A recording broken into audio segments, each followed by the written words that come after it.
축복의 씨앗 하나님께서 만드셨죠. 너는 축복의 씨앗 하나님께서 심으셨죠. 할렐루야. 네, 이 여름이어서 날씨가 계속 좋습니다. 무덥기도 하고 그런데 우리가 이 더운 여름에 참 일하기가 많이 힘이 들고 또 많이 어려운 분들이 계셔요. 그래서 오늘은 특별히 일이라고 하는 것에 대해서 또 노동이라고 하는 것에 대해서 한번 우리가 말씀을 통해서 한번 생각해 보려고 합니다. 그래서 일과 신앙의 조화라고 하는 제목으로 여러분께 말씀을 나누려고 하는데, 이 말씀을 통해서 여러분이 평상시 하시는 일, 여러분이 하는 노동이라고 생각하는 것에 대해서 생각을 성경적으로 바꿔보실 수 있는 그런 시간이 되시기를 먼저 주의 이름으로 축원해 드립니다.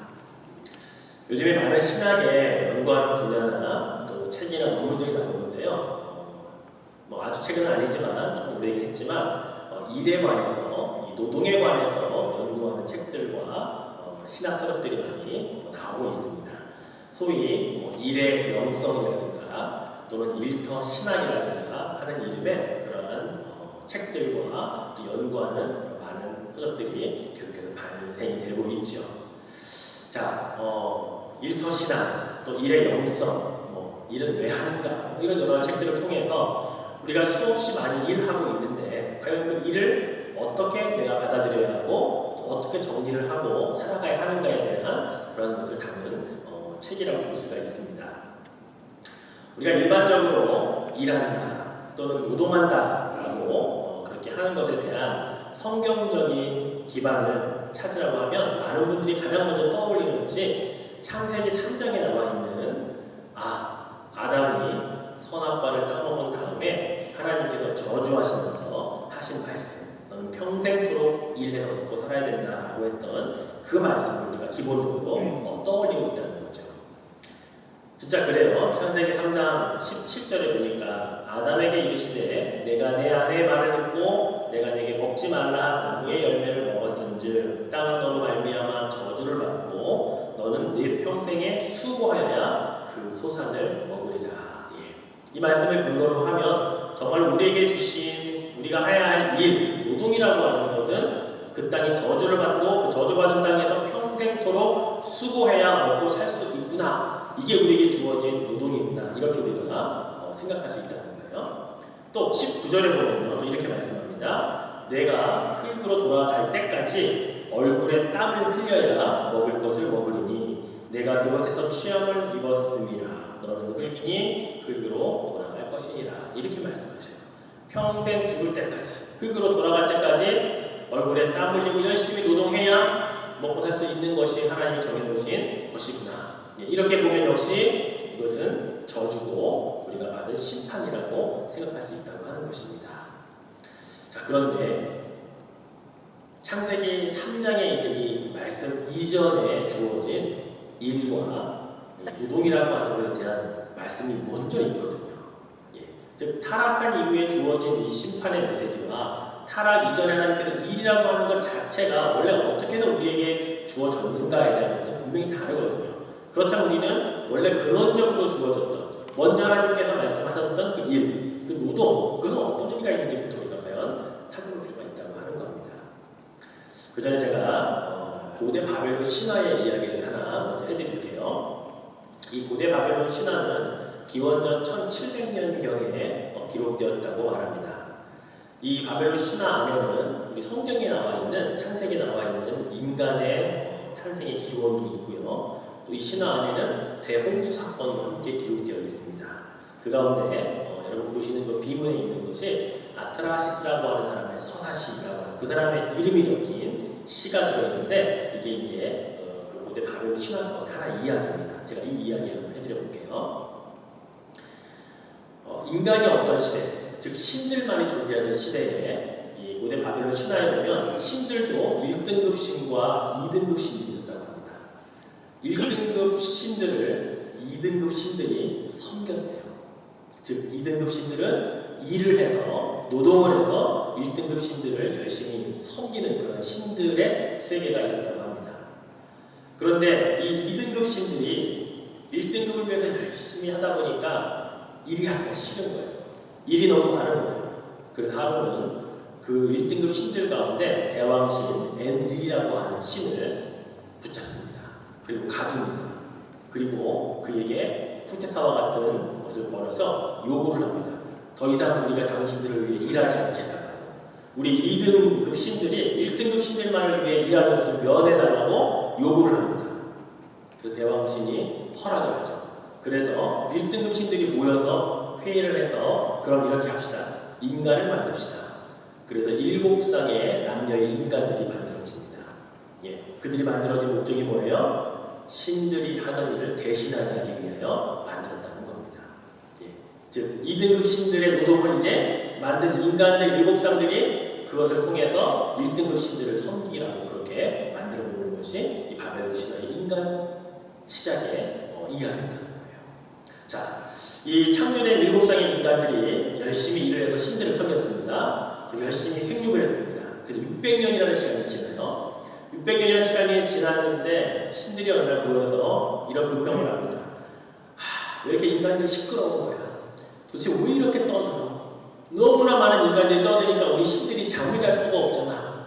그냥 싹 다 없애버리자. 이렇게 결론을 내립니다.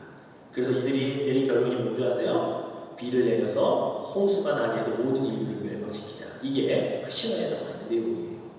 그래서 홍수를 내리기로 결정을 하고 홍수로 인간들을 다 멸절하기로 결정을 하게 됩니다. 그런데 대왕신, 즉 1등급 신 가운데 한 신이 그건 아닌 것 같은 거예요. 그래서 아트라시스라고 하는 한 사람을 선택합니다. 그리고 그를 통해서 방주를 만들게 해요. 그래서 방주를 만든 이 아트라시스와 그와 함께 방주에 탄 사람들만 살아남는 이야기가 그 아트라시스 선화시라고 하는 이 바벨론 신화에 기록이 되어 있습니다. 자, 창세기에 있는 내용과 흡사하면서도 뭔가 좀 깨름직하고 별로 기분 좋지 않은 이야기들입니다. 우리 인간의 창조된 목적이 신들의 일을 대신하게 하는 노동자로서 탄생이 된 것 같고요. 홍수의 심판이 너무 시끄러워서 신들이 잠을 잘 수가 없으니까 귀찮으니까 그냥 없애버리자고 하는 것 때문에 심판했다는 이야기들로 이 바벨론 신화에 기록이 되어 있다고 해요. 여러분, 우리 하나님이 인간을 그렇게 만드셨습니까? 아니잖아요. 우리는 하나님의 형상을 닮은 자로서 하나님이 정말로 사랑하는 하나님을 똑같이 닮아서 이 땅에 하나님 대신 모든 것들을 할 수 있는 그런 하나님의 형상을 닮은 자로 창조하신 것이 우리 인간이죠. 바로 우리 인간이 이렇게 창조하신 이후에 하나님이 주신 것이 뭔지 아세요? 6일 동안의 아름다운 그 천지창조의 하이라이트는 인간을 창조하는 것이었습니다. 어떻게 보면 인간을 창조하게 되는 모든 것들을 다 만들어 놓고 인간이 누리고 먹고 쉬고 다 그를 다 드릴 수 있는 것을 창조하신 다음에 인간을 만드셨다고요. 그리고 나서 하나님이 창세기 1장에 이렇게 말씀하십니다. 자, 우리 같이 한번 1장 28절을 읽어보겠습니다. 하나님이 그들에게 복을 주시며 하나님이 그들에게 이르시되 생육하고 번성하여 땅에 충만하라. 땅을 정복하라. 바다의 물고기와 하늘의 새와 땅에 움직이는 모든 생물을 다스리라 하시니라. 하나님께서 천지를 창조하시고 마지막 사람을 창조하신 다음에 딱 하신 말씀이에요. 그들에게 이르시되 먼저 무엇을 주셨습니까? 복을 주시면서 그들에게 일을 명령하십니다. 자, 이것은 무엇을 말하냐면 우리가 일에 대한 성경 구절, 노동에 대한 성경 구절을 3장에서 찾으면 그것은 저주고 그것은 심판이지만 그러나 1장에서 처음에 인간을 창조하시고 복을 주시면서 동시에 주신 것이 뭐예요? 일할 수 있는 조건을 일하라고 우리에게 명령하셨다는 거죠. 어떤 일을 합니까? 생육하는 일, 번성하는 일, 땅에 충만하게 되는 일, 땅을 정복하는 일, 모든 생물을 다스리는 일을 우리에게 복과 함께 주신 거예요. 자, 그렇다면 일은 저주입니까? 복입니까? 시작은 복이었다는 거죠. 시작은 하나님의 축복과 함께 주어진 것이 우리에게 주신 일이고 노동이었다고 하는 겁니다. 바로 일은 축복입니다. 여러분이 노동할 수 있는 것은 하나님의 복인 것을 믿으시기를 바랍니다. 그래서 일을 통해 하나님께 영광을 올려드려야 할 사명이 우리들에게 있는 겁니다. 이것이 가장 기본적으로 우리가 알아야 할 성경에서 말하고 있는 일과 노동이라고 하는 것의 가장 기본적인 관점이고 성경적인 해석이라고 할 수가 있는 거죠. 그러니 맡겨진 일을 우리의 가정에서도 열심히 해야 되고요. 직장에서도 일터에서도 어디에서도 충성되게 일해야 되는 것은 우리가 마땅히 해야 하는 겁니다. 게으르면 안 되는 거예요. 최선을 다하고 충성되게 맡겨진 일에 최선을 다해야 되는 겁니다. 그런데 문제는 우리가 하는 일을 충성스럽게 열심히 최선을 다하는 것은 참 좋은데 그 일을 하다 보면 그 일 자체에 너무나 우리가 충성하다 보니까 그 일을 주신 그 일을 복되게 명령하신 하나님을 잊어버리는 때가 온다는 거예요. 다 경험해 보셨을 겁니다. 나도 모르게 그러한 때가 찾아와요. 일 자체의 문제가 아니라 그 일을 하는 우리 자신의 문제가 생긴다는 거죠. 어떤 문제가 생기냐면 일과 신앙의 균형을 잃어버리게 된다는 겁니다. 일은 일이고 신앙은 신앙이 되어버리죠. 하나님은 그렇게 말씀하지 않으셨거든요. 일과 신앙은 아주 밀접하게 연관이 되어 있습니다. 저는 그래서 일과 신앙을 어떻게 비유를 하냐면 아주 탱탱한 고무줄로 저는 비유를 합니다. 자, 한쪽은 일의 끝이고 한쪽은 신앙의 끝이에요.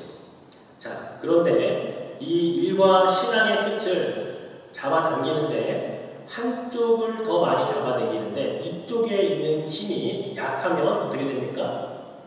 끌려갈 수밖에 없어요.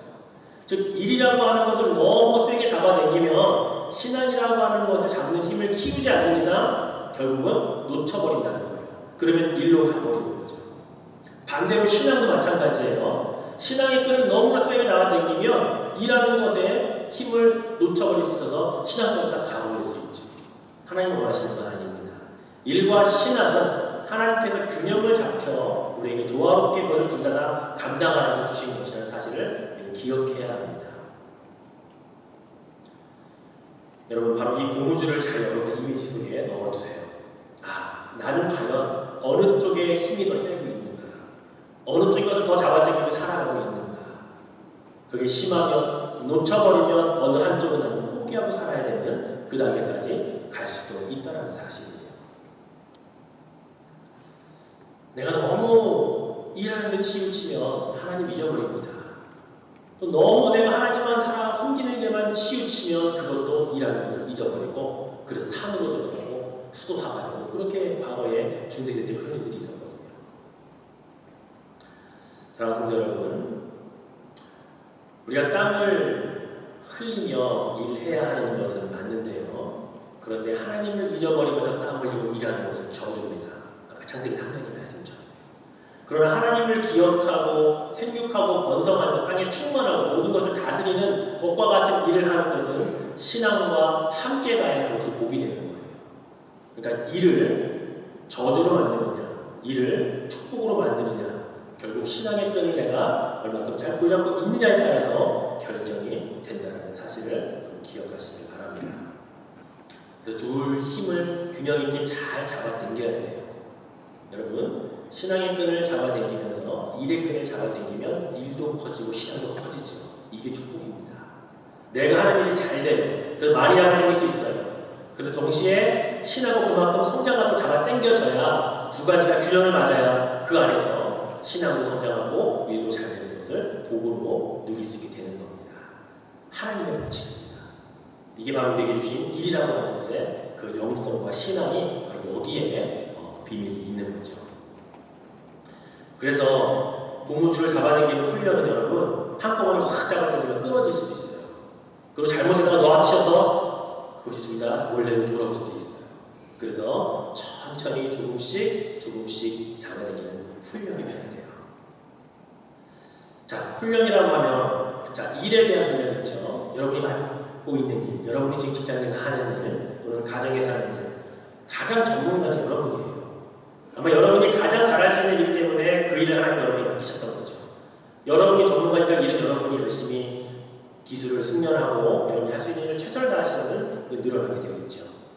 반면에 신앙이라고 하는 것의 전문가는 저입니다. 여러분에게 그런 신앙 훈련을 하라고 어떻게 보면 훈련도 아니고 종교로 저를 여기에 세워서 주신 거예요. 그렇다면 여러분 저한테 훈련 받으셔야 됩니다. 그래야 신앙의 끈도 함께 동시에 잡아당겨서 양쪽의 균형 있게 늘어날 수 있는, 그래서 얼마나 크게 하나님의 축복이 임하는가를 경험해 볼 수가 있다는 사실이에요. 저는 여러분 훈련하기 위해 우리 교회 새벽 기도도 있잖아요. 수요 예배도 있어요. 예, 금요일날 기도 모임도 있습니다. 성경 공부도 우리가 이제 절기마다 1년에 2번씩 꽉꽉 우리가 커피 브레이크를 하고 있단 말이에요. 그 훈련 기간이 훈련받지 않고 여러분의 고무줄로 계속 열심히 일만 하면 언젠가 탈이 난다고요. 언젠가 문제가 생깁니다. 그 일이 탈이 나지 않기 위해 여러분 두 가지를 함께 잡아당기는 훈련을 여러분 하셔야 된다고 저는 말씀을 드리고 싶습니다. 제가 훈련 이야기가 나와서 군대 이야기를 잠깐 해볼게요. 군대를 다녀오신 남성분들은 다 알고 계십니다. 처음 신병이 부대에 들어오면 그 신병은 사회에서 어떤 일을 했든지 아무 상관이 없죠. 예, 말 그대로 신병. 예, 딱 어울리는 표현이 있어요. 어리버리하다. 예, 이 표현이 정말 맞더라고요. 저도 그랬거든요.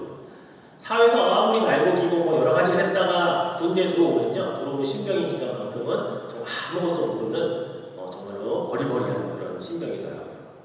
자, 그런데 제가 해군 상한학교에서 훈련을 받으면서 14주의 훈련을 받았습니다. 그런데 훈련이 딱 두 군데 나눠져 있더라고요. 제가 어제 말씀드렸던 것 같은데 첫 번째 7주의 훈련은 민간인에서 군인이 되는 훈련을 하고요. 후반기 7주는 군인에서 장교가 되는 훈련을 하더라고요. 두 훈련을 딱 나눕니다.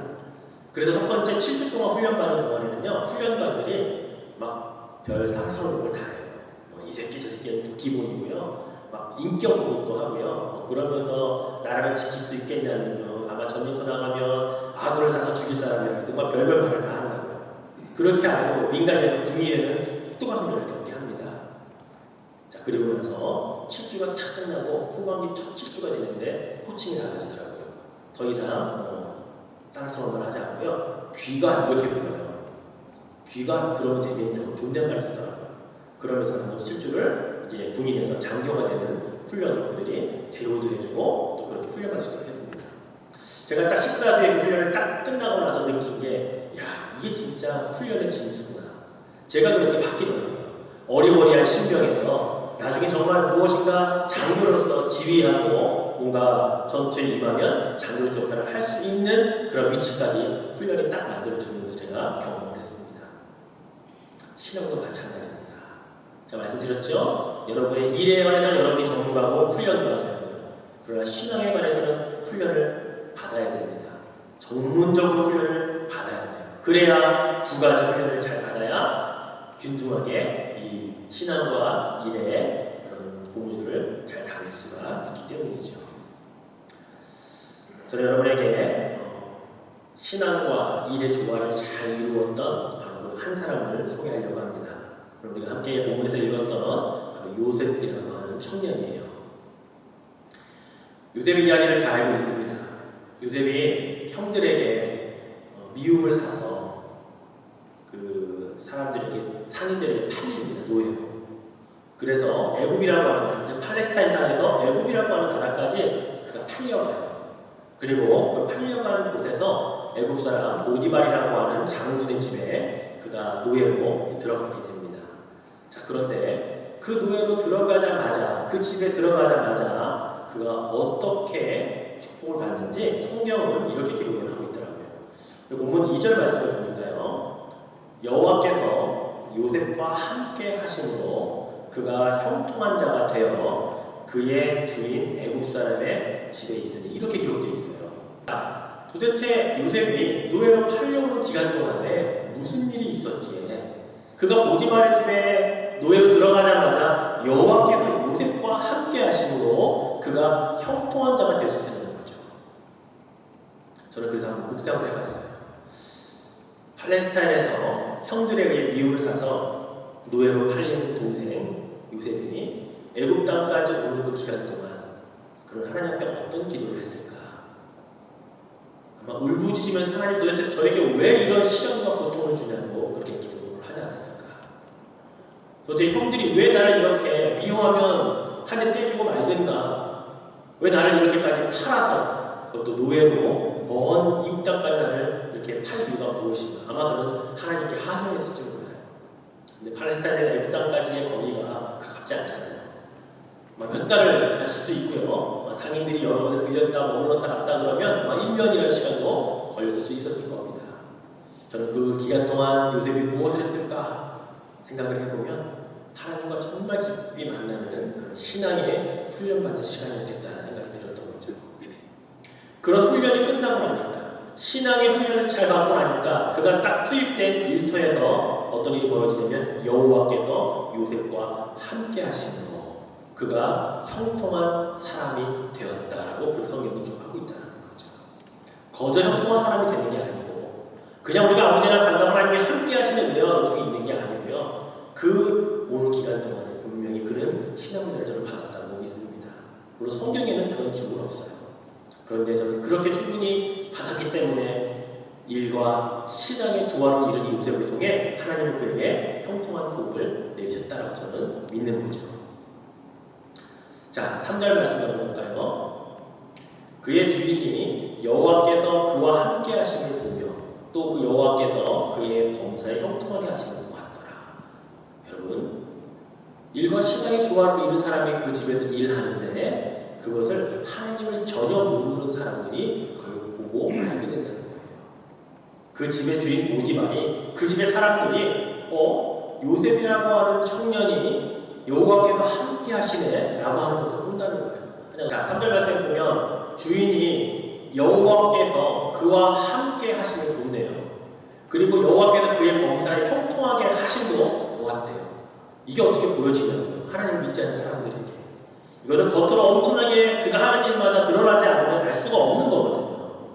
그런데 그것을 하나님이 볼 수 있도록 그렇게 특별하게 그들에게 보여주시는 은혜와 은총을 나타냈다는 사실입니다. 이게 일과 신앙의 조화를 이룬 자들에게 주시는 하나님의 축복이라고 볼 수가 있는 거죠. 자, 4절도 보면 이렇게 기록합니다. 요셉이 그의 주인에게 은혜를 입어 섬김에 그가 요셉을 가정 총무로 삼고 자기의 소유를 다 그의 손에 위탁한다. 사람에게 인정받고요, 사람에게 발탁되어서 아주 중요한 조직에 그가 쓰임까지 받는 걸 보게 됩니다. 하나님의 사람이 이렇게 하나님의 복을 받는 모습을 분명하게 성경은 기록하고 있다고요. 이게 일터에서 받는 축복이 아닐까요? 나를 아는 누군가가 나를 아주 잘 보는 거예요. 내가 일하는 곳에 이 사람이 믿는 그 신앙대로 하나님이 축복하시는 것이 막 눈에 보이니까 이 사람을 내가 들었으면 나도 좋은 일이 있겠다라고 그렇게 믿는 거 아니겠어요? 자, 마지막 5절을 한번 같이 보봅시다. 자, 5절 같이 읽겠습니다. 그가 요셉에게 자기의 집과 그의 모든 소유물을 주관하게 한 때부터 여호와께서 요셉을 위하여 그 애굽 사람의 집에 복을 내리시고 여호와의 복이 그의 집과 밭에 있는 모든 소유에 미친지라. 일과 신앙의 조화로 이룬 요셉 한 사람 때문에 누가 복을 받아요? 그 보디발의 집이 복을 받아요. 보디발이 가지고 있는 밭에 있는 식물들까지 다 풍성하게 복을 받는다고요. 이게 하나님이 주시는 형통의 복인 거죠. 나 한 사람 때문에 내가 일하는 일터가 복을 받는다고요. 내가 일과 신앙의 조화를 잘 이루어서 내가 일하는 그곳이 하나님의 축복을 받는 장소가 된다고요. 나 한 사람 때문에 말이죠. 이것이 우리의 가정이 되면 우리의 가정의 복을 받겠죠. 이것이 나의 사업터가 되면 그 사업터가 복을 받겠죠. 직장이 되면 그 직장이 잘 되는 겁니다. 바로 이것이 일과 신앙의 조화를 이룰 때에 하나님이 약속하신 축복인 것을 믿으시기 바랍니다. 일들이 여러분의 가정과 직장과 사업장에서 실제로 일어나기를 주의 이름으로 축원해 드립니다. 그렇게 믿고 여러분이 이제 준비하시면 되는 거예요. 요셉이 보디발의 집에서만 이 일들이 있었나요? 억울하게 누명을 쓰고 감옥에도 갔잖아요. 그러나 감옥에서도 형통한 사람이 되었다고요. 거기서 꿈을 잘 해석해 주었더니 나중에 그가 국무총리까지 선발이 되잖아요. 국무총리에 대해서 어떤 일을 합니까?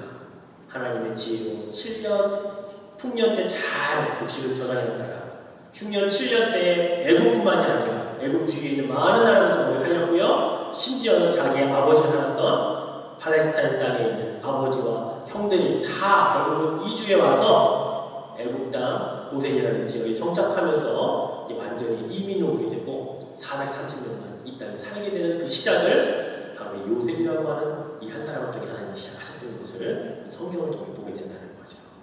여러분, 그렇습니다. 일과 신앙의 조화를 이루는 사람들은 이렇게 복을 받는다는 거예요. 일과 신앙이 잘 조화를 이루고 균형을 잘 잡는 훈련을 받은 사람들은 하나님이 엄청나게 축복하시고 그것을 통해 하나님이 역사하신다는 것을 여러분 믿으시길 바랍니다. 말씀을 정리할게요. 요한복음 5장에 보면 예수님께서 안식일에 38년 된 병자를 고치시는 장면이 나옵니다. 베데스다 임목가의 사건인데요. 그런데 얼마 후에 유대인들이 왜 안식일에 이런 일을 하냐며 예수님을 박해하고 예수님을 나무랍니다. 그때 예수님이 뭐라고 대답하셨는지 아세요? 예수님이 요한복음 5장 17절에 보니까 이렇게 대답하셨어요. 내 아버지께서 이제까지 일하시니 나도 일한다. 내 아버지께서 이제까지 일하시니 나도 일한다. 이 날이 안식일이었거든요. 여러분 한번 생각해 보십시다. 하나님께서 천지창조를 하시고 6일 동안 하나님이 열심히 모든 것을 만들어 놓으신 다음에 7째 날 안식하셨습니다. 그리고 우리에게 뭐라고 하셨어요? 너희도 안식하라고 말씀하셨다고요. 자, 그런데 오늘 이 말씀을 보면 하나님 아버지가 안식 안 하시고 계시죠? 안식일에도 아버지께서 일하시니까 나 아들 예수도 일한다 이렇게 말씀하고 있는 거거든요. 그래요 여러분, 하나님은 사실은 안식하시는 분이 아니십니다.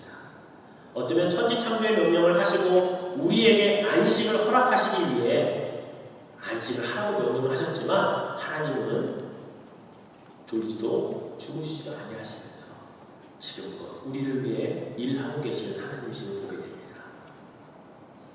하나님은 우리에게 왜 그렇게 안식하라고 명령하셨을까요? 창조주 하나님께서 인간을 만드실 때에 인간은 반드시 사이클 중에 하루는 쉬어야 하는 것을 우리에게 그렇게 만들어 놓으신 거예요. 그래서 우리에게 안식을 통해 육신만 쉬는 것이 아니라 그 안식이라는 말은 하나님께 예배를 통해 하나님의 영적인 안식도 함께 하라고 우리에게 그렇게 만들어 주신 거예요. 그러니 우리가 그 사이클을 파괴하면 우리가 일주일 내내 일만 하고 하루도 쉬지 않으면 우리 망가진다는 거예요. 하나님이 그렇게 만들어 오셨어요. 그러니 우리는 이 사이클을 지키는 게 천지 창조 때 창조된 명령대로 살아가는 모습이라는 사실입니다. 그래서 여러분, 일과 이 신앙, 이 두 가지가 잘 조화가 되어야 된다는 거죠. 여러분 잘 생각하십시오. 왜 예배 때 못 나옵니까? 물어보니까 너무 피곤해서요. 일을 너무 열심히 해서요. 균형이 깨진 거죠. 내가 예배드릴 수 없을 만큼 일을 너무 열심히 해버린 사람이 되어버렸다는 거 아니겠어요? 고무줄 이쪽으로 너무 많이 잡아당겨서 이쪽을 놓아버렸어요 라고 말하는 거거든요. 하나님의 말씀은 그렇지 않습니다.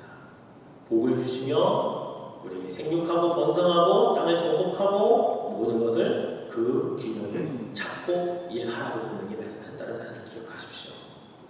이것이 핵심이고 이것이 비밀입니다. 우리가 요셉에게서 배워야 하는 것은 바로 이런 겁니다. 일과 신앙의 균형, 일과 영성의 조화. 그것이 잘 만들어졌을 때에 하나님은 분명히 형통한 자의 축복을 우리에게도 동일하게 베풀어 주실 것입니다. 그런 믿음을 가지고 하루하루 최선을 다해 일하시면서 여러분의 영성과 신앙과 믿음도 훈련하시는 그런 여러분 되실 수 있기를 주님의 이름으로 축원해 드리겠습니다. 우리 함께 기도하죠.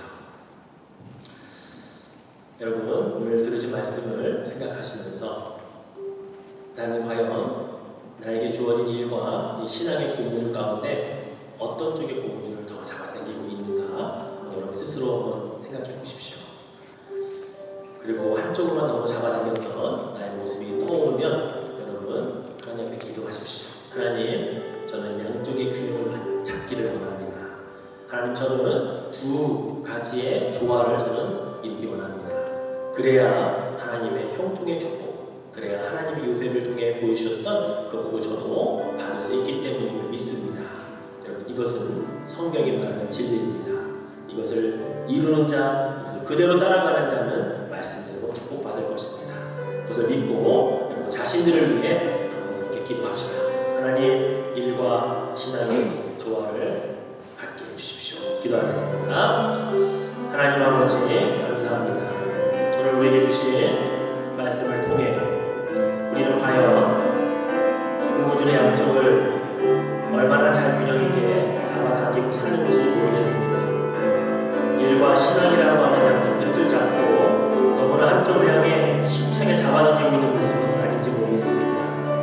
너무 힘차게 잡아당기면 한쪽 끈을 놓쳐버릴 수 있고 그러면 한쪽을 포기해야 되는 그러한 일이 다가올지도 모릅니다. 오늘 요셉을 보니 그는 두 가지의 균형을 잘 맞춰서 살았을 때 그의 일터에 하나님의 놀라운 축복이 임했던 것을 보게 됩니다. 형통의 복이 있었고 그 형통의 복을 사람들이 보았고 그들이 알았고 그들이 그 사람을 선택하여 사용하는 것까지 보았습니다. 하나님, 우리도 요셉과 같은 일과 신앙의 균형을 잡고 축복받으며 살아갈 수 있는 하나님의 사람 되기를 소망합니다.